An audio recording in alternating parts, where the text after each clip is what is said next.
is the date today? April 20th. We'll get started. All right. Pledge allegiance. Yes. Yeah. Pledge allegiance to the flag of the United States of America, and to the republic for which it stands, one nation, indivisible, liberty and justice for all. We have minutes from, let's call on March 9th. Folks had a chance to review those.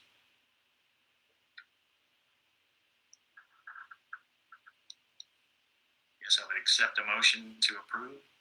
Make a motion to approve the meeting minutes from March 9th. Second. Properly moved and seconded. Any questions?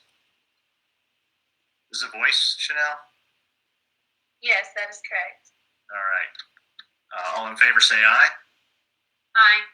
Aye. Any opposed say right. Okay. Approved. We only have the one action item, right? This is, I don't know if this was in advance or not. I think when to approve the infrastructure fund, the scoring, the third party do the scoring for us. So, Helene, you're taking us through? Sure. Thank you, Greg. Okay, thanks. Yeah, so good afternoon, everybody. And if you remember last month, the board approved the infrastructure fund program. And right after that, we did two things. One is we put out a call for projects, basically inviting all local municipalities and townships within Hamilton County to start preparing the proposals for projects for which they want to submit this grant. The deadline for these projects is June 30th. Obviously, the process is we receive the projects, they need to be evaluated, scored, and then ranked, and then go through the process of taking them to the SORTA board and then the integrating committee for their final approval. And because of the time really from when the program was approved in March, the call for projects was put out April 1st, and then the scoring needs to start in June 30th. The most expeditious way to do all of that was to hire a consulting firm to do the scoring. So we put out an RFP March 18th, asking consulting firms who are specialized in roadway design, infrastructure design, and so on, to submit proposals to assist with this effort to evaluate the projects proposals that we will receive June 30th. So the RFP was put out March 18th. We received two proposals April 6th, and we did go through the evaluations just to make sure that they met the requirements, the scope of work, and so on. And the decision was made to hire two consulting firms rather than one, to avoid the issue of conflict of interest. Because, and I'm just making this example up, let's say that Norwood is currently working on a roadway design, and consulting firm A is assisting them with that design, and Norwood submits to the transit infrastructure fund for grant money. And if consulting firm A is doing the evaluation part of our program, then there may be a conflict of interest there. So the decision was to hire two consulting firms. So in case we're in this situation, we just give that project to the other firm to avoid the conflict of interest. So the evaluation team evaluated, as I said, both companies. They met the requirements. Actually, they exceeded the requirements. And these firms are AECOM and Woolpert, who are local. They've done tons of these projects in terms of infrastructure, roadway design, tunnels, bridges, and so on. The staff recommendation is for the board to approve the resolution authorizing the CEO, general manager, or the CFO to execute one-year contract with AECOM and Woolpert on behalf of SORTA at a cost not to exceed $470,000. That will be split equally between the two firms. And this is totally funded through the Transit Infrastructure Fund. I'll be happy to answer any questions.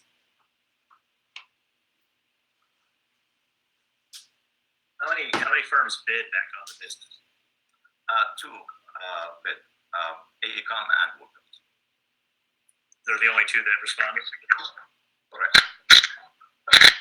And this is a space that, hi, it's Chelsea. This is a space I'm unfamiliar with in terms of the bid process for these infrastructure firms. But can you give me the kind of the landscape in terms of how many of those firms actually exist?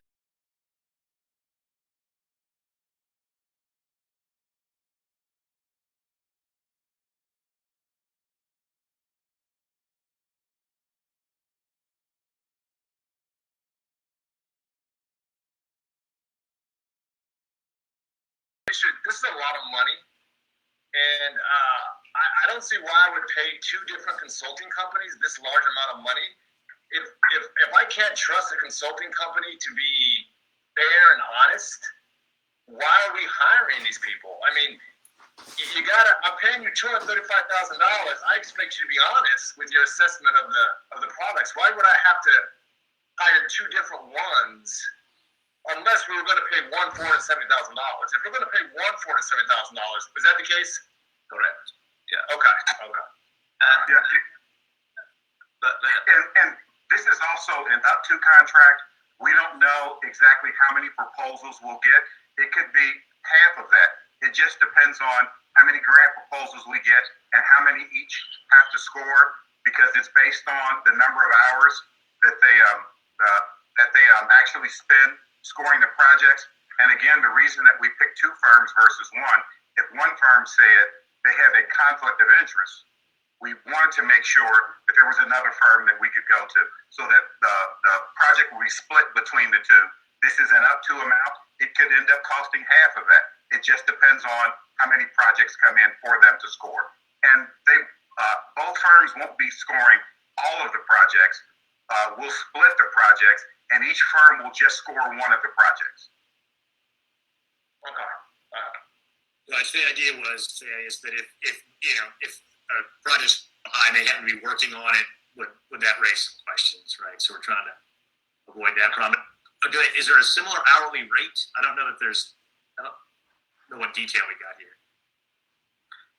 yes, so in the scope of work and the RFP, we asked for their hourly rates, as well as the fully burdened rate as well.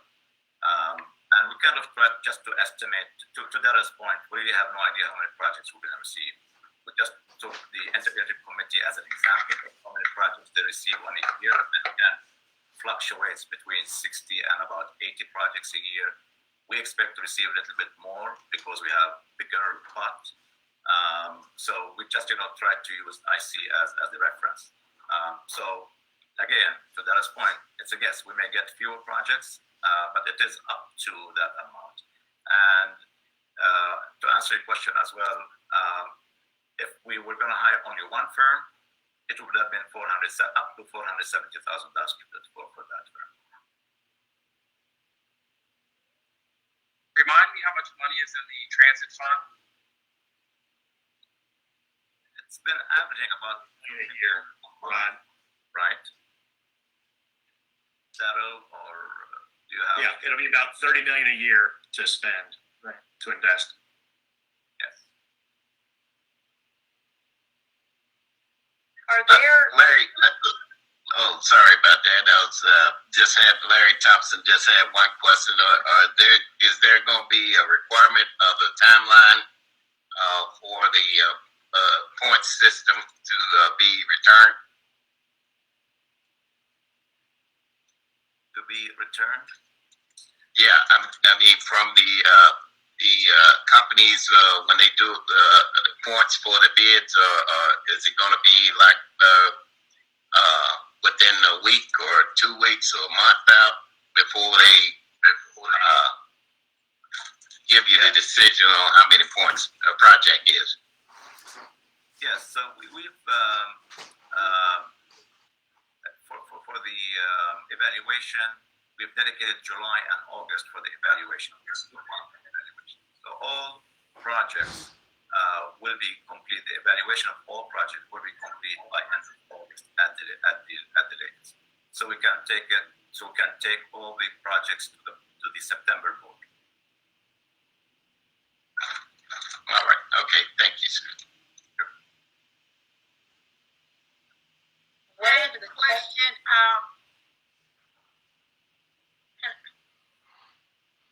can I ask a question? These two companies, at least Woodford, I'm familiar with, I'm not sure, I'm not seeing them around. I guess how diverse are these companies in terms of you're gonna have smaller, communities versus, communities that have more clout? How are they able to, how do you feel they're willing to really look at all the disparities and compare them? Because their proposals are based on disparities or something, a project that needs to be completed. So The scoring how well do criteria. you think these companies? Okay. I'm sorry. The scoring criteria for the projects are in the document that the board approved last month, and both firms will use that scoring criteria to score each of the projects. That's why I asked about how does one community may or may not have the expertise of a writer, grant writer, or proposal writer. I mean, how are we? I know we try to make everything one box fit all.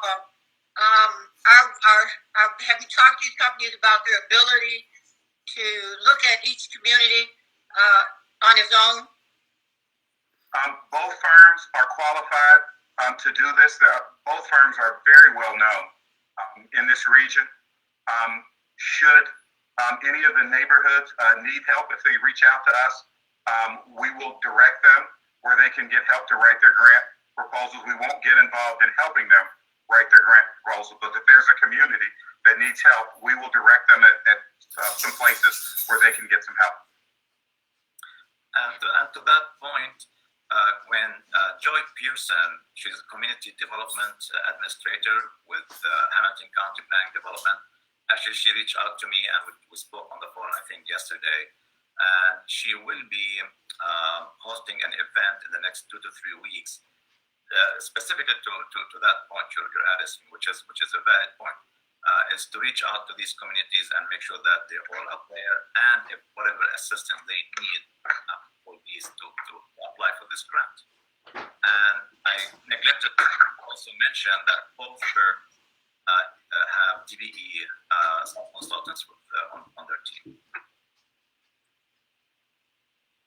And remember, when we did talk about this when we approved the scoring system, that our intent is to kind of monitor the process, and at the end of the first year, if it's not equitable in terms of the projects we received and how the money is allocated, then we'll revamp the process and go back.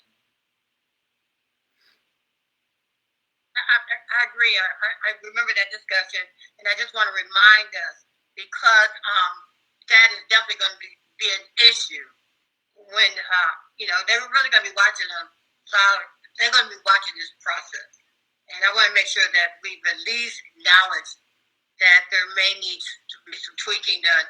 But two companies that you have want to retain need to be aware of that.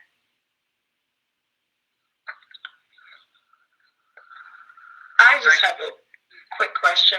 What was the process when the RFP was released? Was it solely digital or email? What mediums were used for that, and for how long?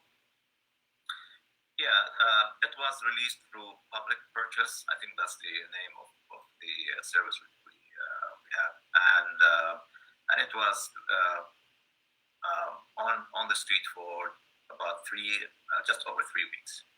And the reason is it's a pretty simple scope of work. We don't have a project on which they have to submit, like have approach and so on. It's just basically asking for their qualifications and their hourly rates. Pretty straightforward. So that's the process that was followed.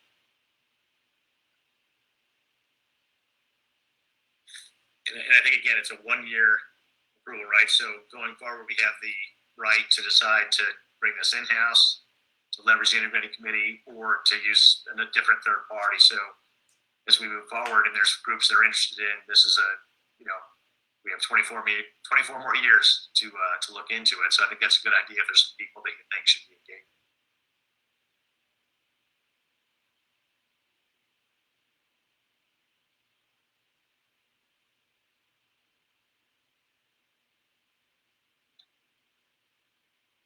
Any other questions? I know there's not a ton of detail here, but this is really to try to facilitate the process. I know it's the first year. We're going to learn a lot, guys, and we're looking forward to investing this back in.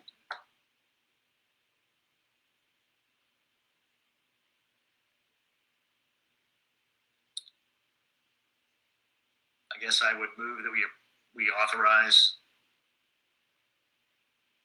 I can't read it. We authorize the approval of this action item to approve the Transit Infrastructure Fund consulting services.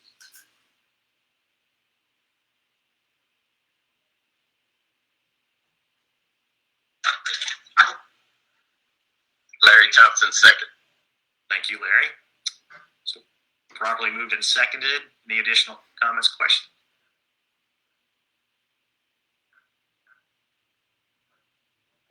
Nope.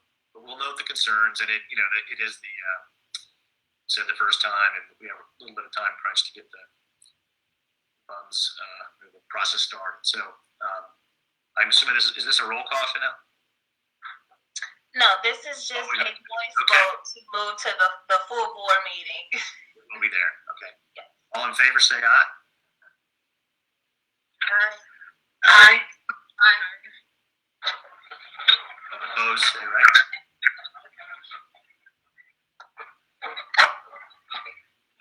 Okay.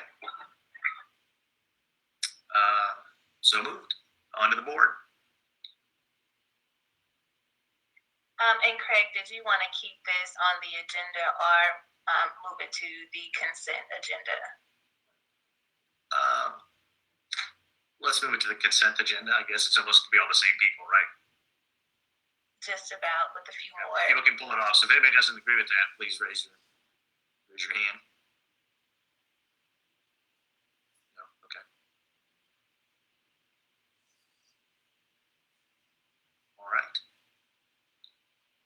Any new business anybody wants to bring up? Right. I think that was the entire agenda, right? Yes, that is correct. That's it for now. Okay.